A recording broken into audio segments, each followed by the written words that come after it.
हिमाचल प्रदेश में बेमौसमी बरसात ने सेब बागवानों को 250 करोड़ का नुकसान पहुंचाया है। जनवरी से मार्च तक जब बारिश और बर्फबारी की जरूरत थी, उस वक्त मौसम की बेरुखी के चलते सूखा रहा।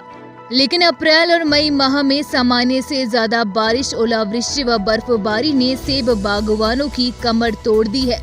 सेब फल फूल सब्जी उत्पादक संघ के अध्यक्ष हरीश चौहान का कहना है कि बेमौसमी बारिश, ओलावृष्टि और बर्फबारी ने बागवानों की कमर तोड़ के रख दी है। ओलावृष्टि के साथ आंधी ने सेब के पेड़ तक उखाड़ डाले, जिससे बागवानों को भारी नुकसान उठाना पड़ा है।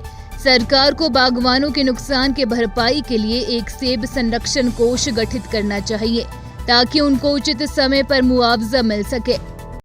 और सरकार भी चिंतित है, क्योंकि रिपोर्ट जो है हमने कहा था कि 15 दिन में आ जाए, जब पहले आपसे रूबरू हुए थे और मीटिंग हुई थी। तो लेकिन वो कोविड की वजह से जो है, जो हमारे रेवेन्यू के एम्प्लॉयज़ हैं, वो हॉर्टिकल्चर डिपार्टमेंट के साथ नहीं जा पाए थे समय रहते, इसलिए वो रिपोर्ट लेट आई। उसमें जो है 254 करोड़ रुपए का जो है आंकलन हुआ है नुकसान का, और वो जो है केंद्र सरकार को तो भेज ही दिया है सरकार ने। हमने सरकार से आग्रह किया कि सरकार हिमाचल के अपने फंड से भी करे, और मैंने एक स्पेशल आग्रह किया आपके माध्यम से भी, मैं और सरकार को आग्रह करता हूँ कि भाई ये जो त्रासदियाँ होती है, इसके लिए एक स्पेशल फंड बना दिया जाए, जिसको फसल संरक्षण फंड कहा जाता है। कहा बनाया जाए कि जो जिसमें कुछ पैसा ऐसा रखा जाए कि अगर सेब ही नहीं, और भी हमारे फ्रूट्स है, वेजिटेबल्स है, और हमारी जो खेती है, जैसे गेहूं भी है तो एग्रीकल्चर है, वो भी उसमें भी नुकसान हुआ है, और अदर फ्रूट्स में हुआ, तो एक ऐसा कोष बना दिया जाए हिमाचल सरकार द्वारा, जिसमें कि हर बार राहत जो है केंद्र सरकार की ना देखनी पड़े, लेकिन बागवानों को तुरंत कोई राहत दी जाए। अन्यथा तो ये आंकलन ही आंकलन में रह जाता है हर वर्ष। पिछले साल की भी आंकलन ही हुआ, और इस साल भी कहीं आंकलन ही ना हो, ये हमने सरकार से आग्रह किया है, और हमें आश्वासन भी दिया है कि जल्द से जल्द कुछ न कुछ इसमें आगे किया जाएगा। उधर बागवानी मंत्री महेंद्र सिंह ठाकुर भी मानते हैं कि इस बार बेमौसमी बरसात, बर्फबारी और ओलावृष्टि से बागवानों को भारी नुकसान हुआ है। इसका आंकलन 250 करोड़ किया गया है।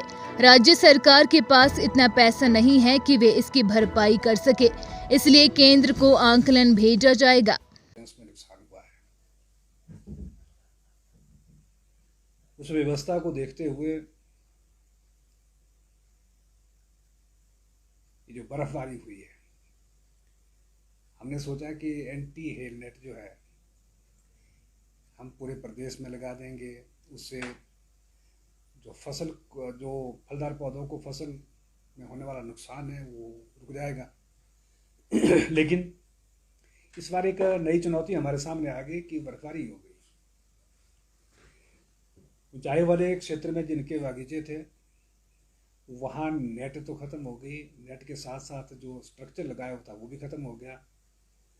और जब बर्फ़ जो है वो उस नेट के ऊपर चिपकी, और 4-4 इंच, कई जगह 5-5 इंच बर्फ़ पड़ी, 6-6 इंच बर्फ़ पड़ी, तो उससे जो नीचे पौधे थे, पेड़ थे, उसमें से काफ़ी नुकसान जो है पेड़ों को और पौधों को हुआ है।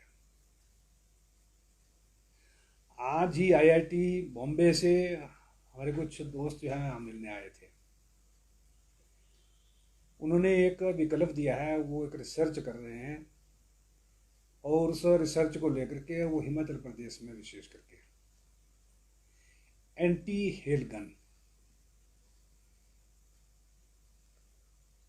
वो पायलट प्रोजेक्ट के रूप में 10 स्थानों पर रिसर्च करेंगे। वहाँ पर जो उन्होंने एक एंटी हेल गन तैयार की है, जिससे एक एंटी हेल गन जो है वो लगभग 15 से 30 लाख कीमत होगी। लेकिन जब अभी तो स्टडी कर रहे हैं, इसको प्रोजेक्ट बना रहे हैं, लेकिन जब ये बन जाएगा तो उसके उपरांत शायद उसकी कीमत जो है वो हो सकता है 8 लाख से 15 लाख के बीच में हो जाए, और उसका क्षेत्र जो है वो आधा किलोमीटर 500 मीटर दोनों तरफ रहेगा, जिससे कि काफ़ी ज़्यादा फायदा जो है हमारे बागवानों को हो सकता है। हमने उनको कहा कि आप आगे बढ़े, MIDH के अंतर्गत जो है हम इसको करने की तरफ बढ़ रहे हैं।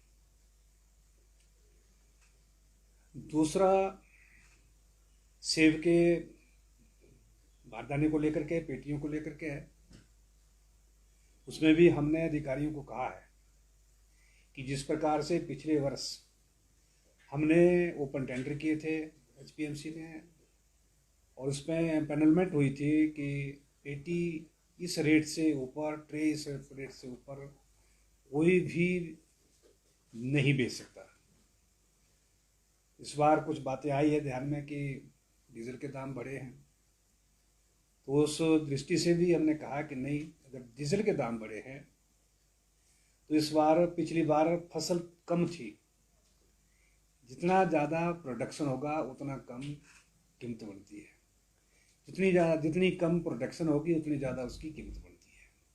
इस करके हमने कहा कि पिछली साल की ही दरों पे जो है इस बार भी जितना भी पेटियां हैं उसके अंदर का जो बारदाना है वो सारे का सारा उसी प्रकार से सुनिश्चित किया जाए।